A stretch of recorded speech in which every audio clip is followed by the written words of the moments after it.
Hey everyone, let's talk about Edge of Eternities. I'm S. Freezy, and this is my first ever Magic set review for Magic's own IP. This will be the most detailed set review you've seen in 30 minutes or less, or it's free. JK, it's always free, but feel free to show me some love and like and subscribe to my channel. They knocked this set out of the park, both flavorfully and mechanically. And if you, as a viewer, are still disenfranchised by essentially Magic in space, at least it doesn't appear to be another set with cowboy hats. This is a distinct realm within the world of Magic IP. But they also didn't cram in their overused characters into this set. They gave this set its own room to breathe, and the flavor of this universe really shows in these card designs. Spacecraft are cool, and some are even playable, and more importantly, some are playable as commanders now. So let's dive right in Wooburg order. I'm only going to cover cards I believe will be powerful or relevant, even in niche strategies, and we'll also discuss cards I think are overrated or traps. And we are clear for takeoff. White has a lot of draft cards that look fine. However, one of the new cards I'm most excited for is Emergency Eject. It's another copy of Stroke of Midnight. While in most cases, the lander will probably be more impactful than a 1/1, I'd rather give them a Wayfarer's Bauble than a 3/3 like Generous Gift. Given they still have to crack the lander's token, expending their own mana, just don't give it to an artifact player. Honor Knight Captain will probably be the most commander playable card, tutorable off of Imperial Recruiter or Recruiter of the Guard. It brings a second body, and you can sacrifice the original body to put equipment from your deck into play. This can't be counterspelled, only stifled. This is great for all Voltron decks until the end of time. It's better for more expensive equipment decks, but even then, if you have one expensive copy of equipment in your deck, you get that one. This puts your Arcanum Armor into play, and lets the Guard as aid because of course you're running that, and it goes right on the creature. Sunstar Expansionist is another take on Knight of the White Orchid, but it's a neat little package that synergizes a lot with itself and other strategies. I think the lander is worse in a vacuum, but if you have artifacts or landfall synergies in your deck, this gets better. It gives you additional cardboard, which is one of the main ways to succeed in Commander or attract stray cats. Scout for Survivors is best if you have an army of 1-drops. I can see it being a weird card for Solstice type deck. Maybe Minwu the White Mage. I like it with counter synergies, but only if you have enough 1 or 2-drops, as it's not 3 counters, it's a counter on each creature. So you want a bunch of weenies. Having something like Bright Glass Gear Hulk in your deck, or a low CMC Commander, would make me more apt to consider this. I have an Ajani Nikado Pariah deck that's effectively Boros Energy Commander, and this goes right in. Pulsar Squadron Ace does not have the prerequisite amount of spacecraft outside of the 5-color spacecraft commander to reliably, and even then, it is 100% a trap, it's just meant for limited. Rayblade Trooper is okay in 1/1 counter or scratch deck, but why would you do that to yourself? That seems like an insane amount of effort to maintain a board state. People don't run Cathar's Crusade because it's confusing, and that wins games. That said, they work great together. It's not infinite because it's non-token, but you can really frustrate your opponents as you turn a single turn into that CDH 11-hour debacle without even winning. Just don't. Dual Sun Technique is an amazing pump spell for a counter's deck. Double Strike, draw a card, yes please. It only costs 2. This card will kill people, and every Voltron 1/1 counter deck in white just got stronger. Beyond the Quiet just seems like worse farewell, as it doesn't hit regular enchantments, artifacts, or graveyards. Not that most wraths aren't worse than farewell, this just has no other upside. Like Ultima could end a turn. If Spacecraft was artifacts, it would be better in 94% of cases. I really like the Serema as one of my picks for a coolest new Spacecraft commander. It tutors, which is incredibly powerful. The body isn't huge, but the effect will let you wrath with impunity, and even if it dies, you can tutor again. It can also be blinked by stuff like Felia, conveniently a legend that comes down the turn prior. Making your deck a toolbox will hopefully improve the power level of mono white without having to be either Voltron, tokens, or life gain. Pinnacle Storage is a massive trap. Nature's Claim or any of the 60 variants will ruin your whole career, and 8 mana is a pipe dream. This will be destroyed before you untap. Don't run it. Cosmic Grand Zenith in your hand is great for go wide decks, either going wide or riding pumps. This gets even better for an instant speed deck, and insane if you're a Seedborn Muser Abuser. Lightstall Inquisitor is very aggressive with vigilance and some taxing, and can attack and then station a vehicle, like our next card, so I like a lot for standard. In Commander, this is basically discarding a card attacks your opponent's 1 mana. Unless you blink this, it's unimpressive, and even then, blink decks have much better things to do. I like Lumen Class Frigate for an aggressive weenie deck in standard with Anthems, but I don't see how it beats Prowess or Mice. Wizards of the Coast back themselves into a corner design there. It's important to note Warp mostly buys ETB once for a reduced price, and then you can cast creature at full price on a later turn. Haste helps a lot, and we're mostly judging these cards by their ETBs relative to the costs, as if you wouldn't use Warp ability, you're probably not going to run the card. We're of course going to start off by talking about the exhibit of warped creatures, All Fate Stalker. It gets you a blink for your warp so you can unwarp your warp. In this case, do blink and you won't miss it. And you can do it again because it itself has warp. Man, that was some warp sentence structure. I promise I'll only say the word warp only about 69 more times. A Cellular Reclaimer gets you back a 3-drop on turn 3 and a 5-drop on turn 5, but only non-creature spell. This is probably solid deck again, Arcane Weaver, but not many other places, maybe Enchantress. Starfield Shepherd is a little inefficient to be playable, but the idea was there. Maybe if it got 2 1-drops you'd be talking, or if the card was just 1 cost card. This is wildly outclassed by a variety of cards of mono white, like Ranger Captain of Eos and Ranger of Eos, and Bright Glass Gearhulk and Selesnya. These last 2 have the most efficient warp costs and are far and away the strongest of the effect in white, go figure. Halia, Guided by Light, is an upgraded legendary soul sister that gains life from artifacts and creatures and can work for a single white mana. Then if you gain 3 or more life, which is trivial, draw a card, restricted to only your turn. Worth noting, she'll trigger your other soul sister stuff you're all running because of course you are, and you can recast her to do it again. Likely drawing 2 cards for 4 mana, gaining some life, and your commander in play. Great at the head of a deck, but most likely going into Minwu as that commander is the best soul sister commander ever. Lastly, Exalted Sunborn. I have a couple decks in white that all make tokens, but I always stray away from Ohurtak since it costs way too much mana, 6 mana to put into play, and you have to make a token on top of that. No thank you. I much prefer the new Elspeth, and this angel seems even better. It costs 2 to get the doubling effect for a turn, then 5 to have it come with a 4/5 life-taking flying body later, and is any token, including blood tokens for my Shield Gengar deck, and is an angel. I'm definitely snagging a copy unless they're outrageously expensive, which they might be unfortunately. That concludes white. Let's move on to blue. First off, let me start off by saying I love the Space Jellyfish. Now for the cards. Ilvoid Galeblade is a sweet 1-mana flash flyer that you can sack in response to removal or draw a card in a pinch. This goes in any Flash Matters deck and is a great card for flying weenie aggro decks. Not to mention, I think end of turn flash flying creature is great for Voltron decks and Azorius to have a threat that can untap and attack. Cryogen Relic is a sweet upgrade to Ichor Wellspring. I'm going to play both in my Gold Bez deck. Link in the description. If they do remove it, you draw a second card, making it a 3 for 1 for just 2 mana. But realistically, no one will remove it outside of Vandal Blast by accident. Mental Modulation goes in Hilda of the Icy Crown deck. Tapping a creature and drawing a card for 1 mana on your turn is sweet. Paying 1 more for her gives an additional effect, either card draw, the 4/4, or something else I forget. Divert Disaster is sweet. Less good in Commander because your opponents often have a lot of mana. I could see this being a standard player in a control deck that can remove a turn 1 mouse to have a counterspell for the second threat. Unravel is a sweet tech counterspell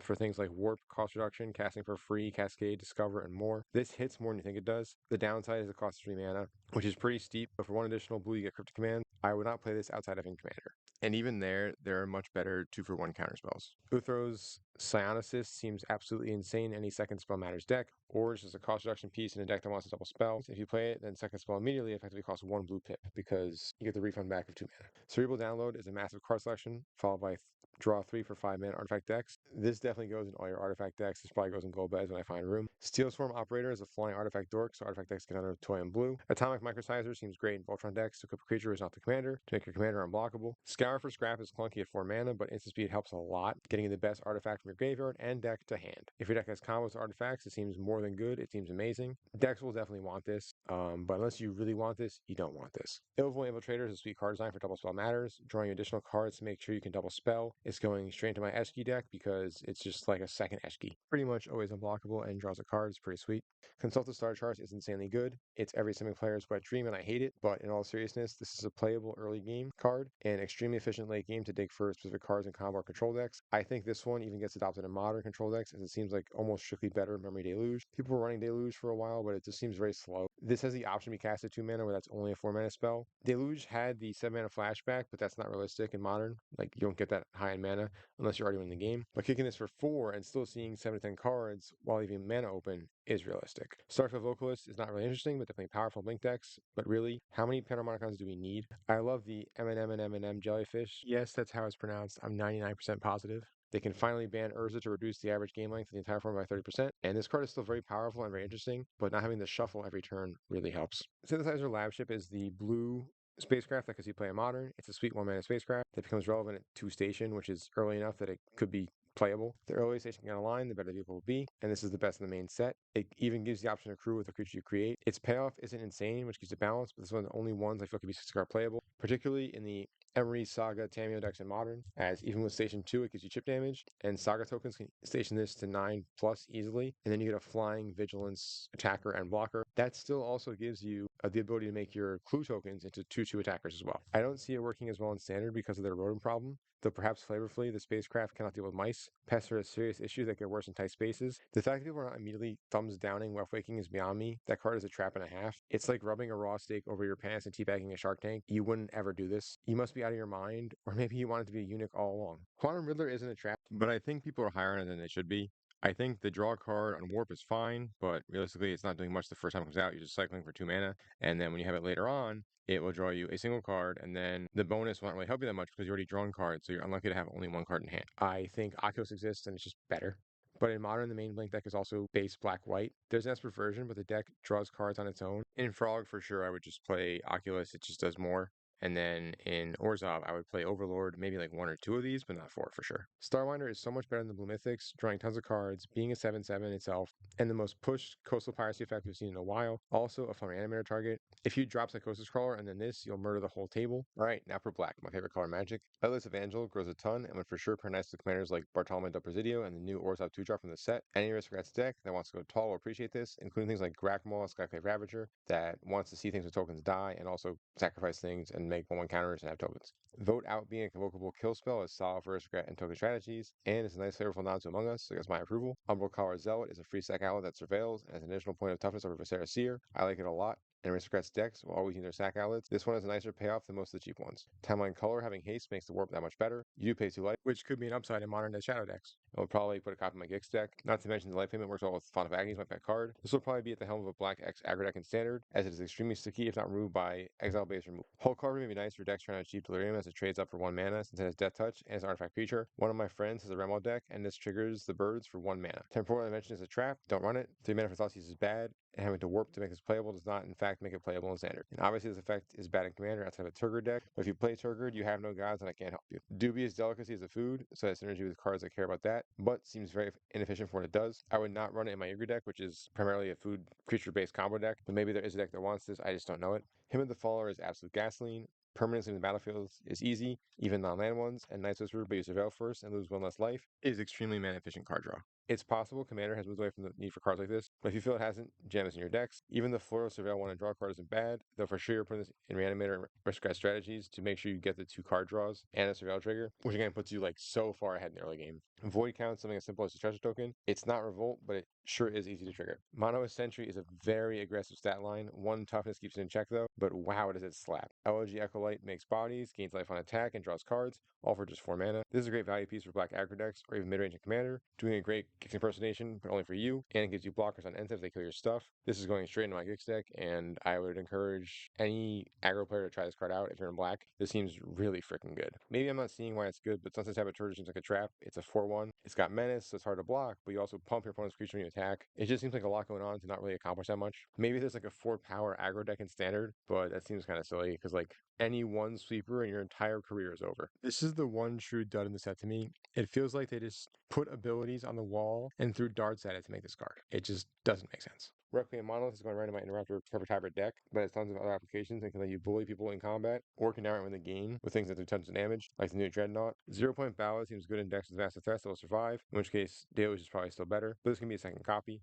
However, if you want to kill your commander and have him come back, or some threat and have him come back to trigger death stuff, or ATBs, this goes way up in value. Definitely a cool card for the right deck, but in a generic deck, Deluge outshines the heck out of this. Entropic Battlecruiser seems okay in discard decks exclusively. I'm not even sure it's good there. Be a friend and don't run the discard deck into your table. You want to get invited back. At least bring a spare deck to play, please. Scrounge for Attorney on the other hand is sweet. Sack some fodder to bring it back a pretty medium to large size Chongus and get a Lantern token, which is the type of thing you could sacrifice for this card. Sure, it caps at 5, but there are plenty of 5 mana creatures to put in work, and it's also a ramp spell if you hold up to the light and squint. So Thera the Super Void is no grave pack, but for 1 turn, it can do its best impersonation. With a sack effect in play, this is basically a board wipe that takes one of your opponent's best things. This card is amazing. Play it like a very powerful sorcery, and don't even worry about grave pact. This card also ignores death triggers, so it's one of the best cards in the Aristocrat's Mirror. Definitely demands inclusion in Aristocrat's deck, and again, that sneaky son of a bitch got another one. As a side note, I like Arch Enemy's Charm Existing, but I don't think it's that powerful. Black's already got more efficient removal. The flexibility is nice though.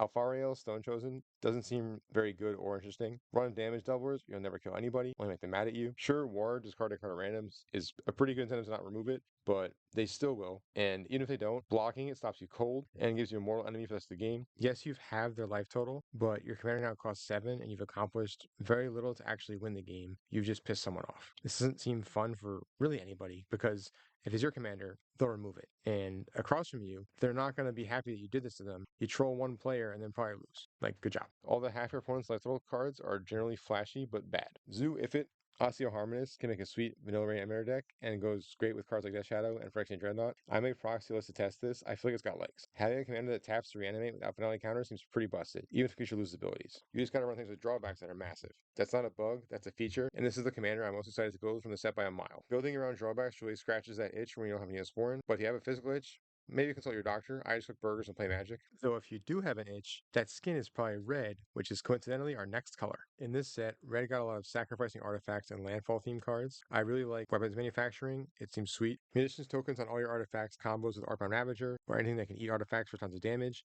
I think there'll be cool modern decks that try this, and it'll go in almost all artifact commander decks in red, as it gives you tons of reach and extra artifacts. Terminal Velocity is a sorcery that's like Sneak Attack combined with a small Wrath. This seems sweet with the large lifelink creatures or death touch creatures that are even small to blow up the whole board, as the creature deals its power to all the creatures, not the spell. This can gain you colossal amounts of life against the big board. Nova Hellkite can be an interesting top end in burn as a 2025 version of Hell's Thunder from Shards of Alara, like, I don't know, 15 years ago. But at the very least, could top a standard mono red list when mice rotate in 3 years. Territorial Buntar is card advantage for Gruul Landfall decks, but be careful as it can exile the very lands you want to seek out from your deck. Full Bore is a great pick and limited to get some damage out of your warp creatures when cast for the warp cost. Kavaron Harriers seems super aggressive and can spawn artifact bodies, and artifact sacrifice decks will be glad to have the fodder. I may even throw it in my Akul the Unrepentant deck. Remnant Elemental could go in some Tifa Landfall aggro deck as a backup threat, but it's definitely got a lower ceiling than Tifa herself. Galvanizing Sawship may cost 6, but it's going to end games in limited. It only costs 3 to station, and you get a 6/5 flying haste to just punch your opponent. Systems Override seems dirty against everyone playing Spaceships Unlimited, but unless your meta is infested with spaceships, it seems unplayable in Commander. I like Ruinous Rampage a ton as a sideboard option for burn and modern against artifact decks that always grab Shadow Spear to life gain, lock you out of the game by equipping their constructs. This blows up all of that, and if they have none of it, you can just dome them for 3 and win the game. Drill Too Deep seems like it belongs in the Lord of the Rings set, as they've dug too greatly and too deep, or it's Hasbro's marketing model, but I digress. It's great with or against Spacecraft. If I was in red, I would pick this very highly in draft. Great on offense or defense, which is surprising for a red card. Red actually got a situational 3-mana kill spell for larger creatures and cut propulsion, and I really like it. Target creature hits itself in confusion and does damage equal to its power to itself. Stop hitting yourself is such a great theme for red removal going forward. Litho Breaking is a small instant speed board wipe with artifact synergies that can also ramp you. Being an instant is huge. I think this can make waves in standard versus the red aggro decks. Pain for All seems super powerful in burn or Voltron decks. Make something a souped up Spite Mare and kills something on ATB. Just don't play it into removal. Plan to use it immediately to ensure you get value out of it. Devastating Onslaught is very greedy, but has the potential to be very powerful as well. Memorial Vault is a sweet temporary card advantage engine, but to be close to playable, you need to be running something like Krark-Clan Ironworks or Mana Geyser to make sure you have a ton of mana. But if you're running those, there are definitely easier ways to win the game. Those cards win the game with other pieces. Rust Harvester is a sweet value accruing 1-drop. It grows and shoots stuff. It's almost like a Johnny, but in artifact-based decks. Perfect to run with Mishra's Bauble or Egg effects in a red artifact deck. It also works well with the sacrifice artifact team with red in this set, since there'll be so much food for it in your graveyard. This has the potential to dominate limited. Melded Moxite is the artifact version of Bitter Union. However, making a 3-mana tap 2/2 seems so much worse than giving your entire team, including a probable reanimate target, haste. Definitely run Bitter Union over this unless you're running exactly an artifact reanimator shell. Stalker Ardent is the most generically good red card in the whole set, hands down. Warp for impact tremors on a 1-mana creature is amazing. Then you can get it back as a 2/3 for 3 on a later turn. Lastly, Tanook Steadfast Second is one of the best commanders from the set, if not the best. Basically an upgraded Perforos Bronze Blooded, costing 1 less. And instead of sacrificing the creatures or artifacts, you can cast them from exile on a later turn, and it gives your team haste. Not to mention, it's a Kavu, a great OG creature type to call back. Last but never least for Wooburg, we've got green. Green gets some sweet toys, as usual, and a lot of them are bug-themed. Trix Fatemaker is a variant of Dustshell Crawler and Prime Malkin with Warp. I would probably rank Dustshell highest, then this, then Prime Malkin. I don't like Use Social Engineering at 5, but luckily it has a Warp cost of 2, and can set up some sweet turns, making the card much more appealing. It seems like a fine option in landfall decks, or decks that abuse Field of the Dead. Biosynthetic Burst is worse than Gaia's Gift because it doesn't give hexproof. It's fine to have this effect back in standard, but in Commander, you have strictly better options. You don't want this effect to surprise the reach. That's not worth the card. You want it to save your important creatures. Siege Ship Impact is a sweet budget upgrade to Naturalize, as it can possibly give you a lander token. Harmonious Grass Strider is limited bomb, but also fine for a Stompy Power Matters deck. Tapestry Warden is another bust matter effect. Do you remember Doran? Can I call this a Doran effect? Let me know in the comments. This has also added the upside of letting them station spacecraft for their toughness, so it's better for all those toughest matter spacecraft decks out there, wherever they may be. Close Encounter is sweet removal. I pick it highly unlimited. It's a bite spell that also counts the bombs you may have in the warp zone. Melstrider Eulogist seems excellent in Grokmon decks, or another Aristocrats counters deck, and it's not even the best +1/+1 counter card in this color. Edge Rover seems decent in aggro decks and standard, but this kind of card seems absolutely unplayable in Commander. Larval Skylander seems like one of the most playable vehicles in Commander. You can sack a land or a lander token, and it's on ETB, not on cast. So unlike Harrow, if it gets countered, you won't lose a land, you just won't sacrifice land. And it can be turned into a body later with the station ability. Bolt Through the Weft is big game in a green graveyard deck, but gets wrecked by instant speed graveyard hate. 5 mana to get 2 lands into play tapped, and 2 non-permanents back to hand is ramp coupled with card advantage in 1 card. If they stop you, you can get actual 0, so be sure to play this cautiously. Last Ship Predator can be a potential 4 mana 5/7 reach for standard, which is a great blocker if one is not already dead, thanks to its cost reduction. I still don't think it's good enough. I'm glad I don't play standard. Glacier Godmaw is a great budget bomb as it pumps the team and gets vigilance and haste whenever land enters, and brings a Lantern token to give a free trigger if you miss your land drop. Though in the right deck, you won't, and this will be a mono green beater that also gives your team haste and vigilance every single turn. Not to mention, it'll be probably a 7/7 in combat at a minimum. Plus, it has trample and its ability counts itself. Frenzy Bailoff is a weird cross section of a vestigial organ of power creep where a 2-drop is insanely pushed, and I still don't think it's good enough. Much like Male Nipples, it does so much to do so little. Maybe it will be included as part of a toolbox package in Court of Calling decks to stop Fogs the One Ring, or in response to counters. You know what? I sold myself. This 3/2 trample haste that can't be countered and has 2 other relevant lines of text is good enough. Now we're going into the part of the video where green gets the most nutty cards again, because nuts are natural and green is the color of nature.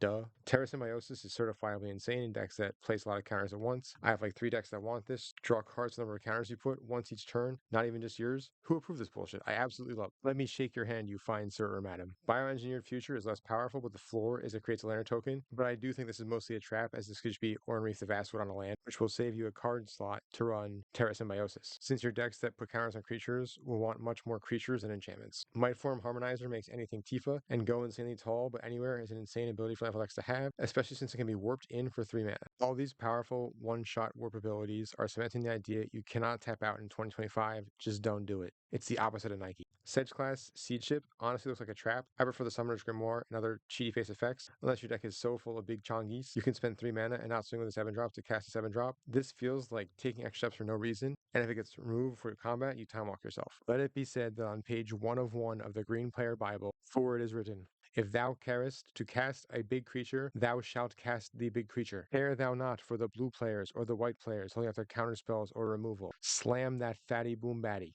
and play as many lands in a single turn as thou heart desires. But in all seriousness, this feels like trying to engineer a jetpack to walk next door. You're in green. Just play the thing. I think Ouroboros is similarly overrated, but it does go nicely with extra combats in decks like Eshki Dragonclaw. Famous Worldsire is incredibly sweet. I'm not saying it's good.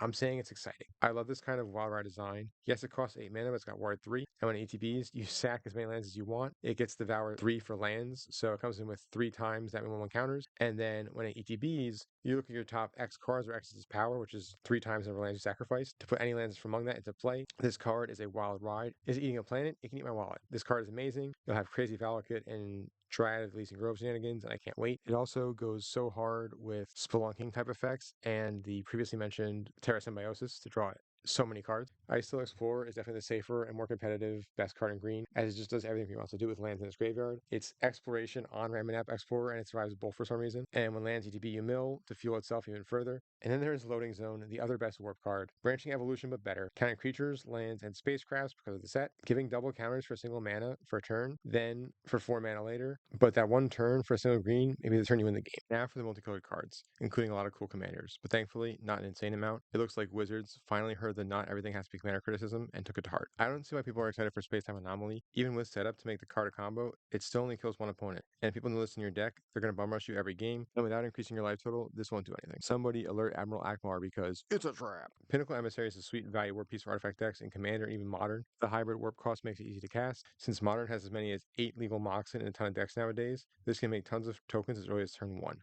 In Modern, this is kill on sight if played on the first turn. The second they cast that first artifact, murder this tin can because it only gets worse for you. Mutants Massacre is sweet if you ever build an Obosh deck, which I kind of want to do, but even in a regular deck, it's a slightly variable 1 mana cheaper Insurrection. This will win games at 7 mana. This card is great. I'd much rather run this in a board wipe. Why blow up the board when you could just win the game? Cosmic Wave has the potential to be very powerful in a self-exiling deck, maybe like an Abzan Ketchermos deck in Modern. It could also work very well with Detective's Phoenix to exile as many cards as you want to collect evidence, and then attack with a giant hasty boy. Biotech Specialist is so powerful in Gruul artifact strategies like Roxanne or Jolene, or even better in Tago and Ichtechik. Singularity Rupture is only ever okay if your goal is to mill yourself, otherwise it's Terrible Wrath. Maybe you're Reanimator or something like the Ancient One in Dimir, but otherwise don't run this card. It's 6 mana for essentially Damnation, but worse. Seed Ship Root Tender is everything you can want in a graveyard deck. Early self-mill and reanimate on a creature. I'll take 1 for each of my black-green X decks, please. Hitting Spacecrafts 2 is basically flavor text, but heck, it even does that. Gene Morph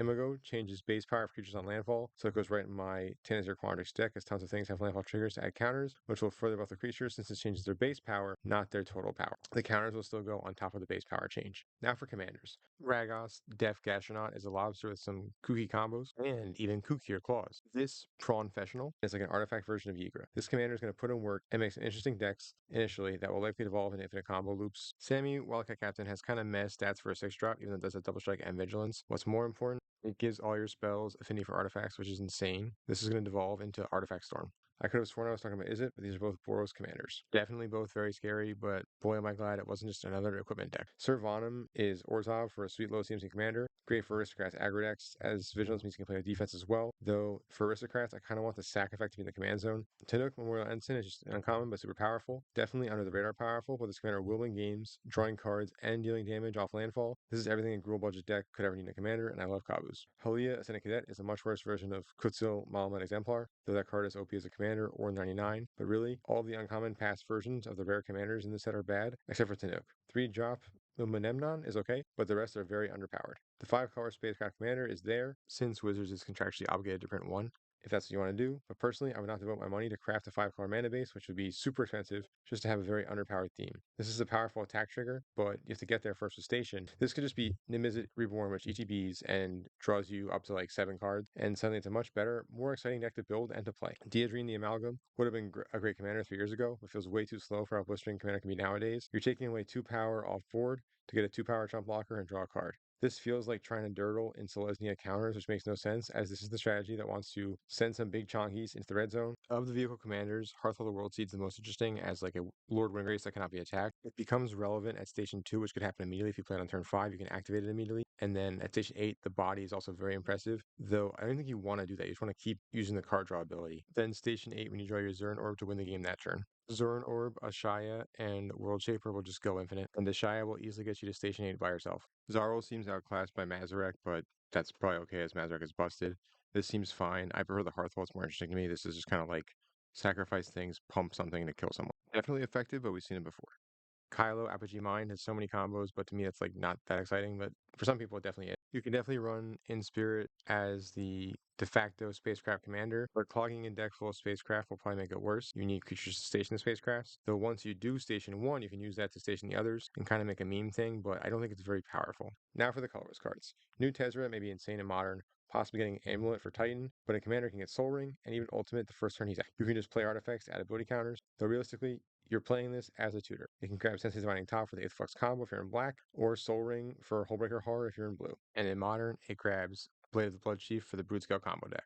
This card is a combo enabler. This guy is going to be used as a tutor, and the rest is just upside. Dawnsire is good if you're running Boros Reckoner cards, but bad as a commander. Koas has so many powerful options. This card will likely be a support piece in a deck that has red and those redirect creatures. Farming Hive Pool is an auto include in Sliver or Changeling decks, pretty obvious. Nutrient Block is a sweet indestructible food with cantrips, and I like that card, but it's probably not that good. Virulent Silencer is going to murder people and maybe too good. Artifact decks have a better Triumph of the Hordes now. This doesn't even specify it has to be a creature. This works with Ballista to just murder the table. This card is very powerful. Dauntless Scrapbot is a sweet value card and can go in any deck lacking Graveyard Hate, as it also ramps and makes 2 artifacts. It's unearthable. The list goes on. This card is sweet. All Fate Scroll may be the new best 3-mana rock with the highest ceiling. Any deck running Field of the Dead that ramps probably wants to run this. It's always nice when it has powerful lands, and boy does it set up powerful lands. Secluded Starforge is an insane artifact utility land that makes bodies and is simultaneously a pseudo Kessie Wolf run for artifact decks out of nowhere. Card's great. Of the planet lands, the Sultai 3 are actually insanely strong, and the other 2 definitely exist, and they're options but not good ones. Red doesn't want to tap its creatures unless they're attacking, so Kavaron is out. Adagia, the white one, is better than basic planes, since it can copy stuff, but at Station 12, this is not what you want to be getting out of your investment. Evando and Uthros, on the other hand, doing a Gaia's Cradle and Tolarian Academy impersonation respectively, are both incredibly powerful. Sakura Sekendi may be better than Uthros, as artifacts aren't always big creatures, and so it can be harder to station,